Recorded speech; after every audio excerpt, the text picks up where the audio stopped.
ಶ್ರೇಷ್ಠವಾದ ದಾನ ಅನ್ನದಾನ. ಈ ಅನ್ನದಾನವನ್ನು ಮಾಡುವಂಥವನು ಯಾರು? ಹೊಲದಲ್ಲಿ ಕಷ್ಟಪಟ್ಟು ದುಡಿಯುವಂಥ ರೈತ ನಮಗೆ ಅನ್ನವನ್ನು ಕೊಡ್ತಾನೆ.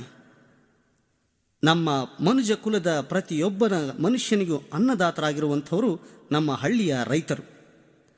ಈ ರೈತರ ಬಗ್ಗೆ ಒಂದು ಸುಂದರವಾದ ಒಂದು ಕವಿತೆಯನ್ನು ಶ್ರೀರಾಮಾಯಣ ದರ್ಶನಂ ಎಂಬ ಮಹಾಕಾವ್ಯವನ್ನು ರಚಿಸಿದಂತಹ, ಭಾರತೀಯ ಜ್ಞಾನಪೀಠ ಪ್ರಶಸ್ತಿ ಪಡೆದಂತಹ, ಪಂಪ ಪ್ರಶಸ್ತಿಯನ್ನು ಪಡೆದುಕೊಂಡಂತಹ, ಕೇಂದ್ರ ಸರ್ಕಾರದ ಪದ್ಮ ವಿಭೂಷಣ ಪ್ರಶಸ್ತಿಯನ್ನು ಗಳಿಸಿದಂತಹ, ಕರ್ನಾಟಕ ಸರ್ಕಾರದ ಕರ್ನಾಟಕ ರತ್ನ ಪ್ರಶಸ್ತಿಯನ್ನು ಮಡಿಲಿಗೆ ಹಾಕ್ಕೊಂಡಂತಹ ನಮ್ಮ ರಸಋಷಿ ರಾಷ್ಟ್ರಕವಿ ಕುವೆಂಪುರವರ ನೇಗಿಲ ಯೋಗಿ ಕವನದಲ್ಲಿ ಕೇಳೋಣ.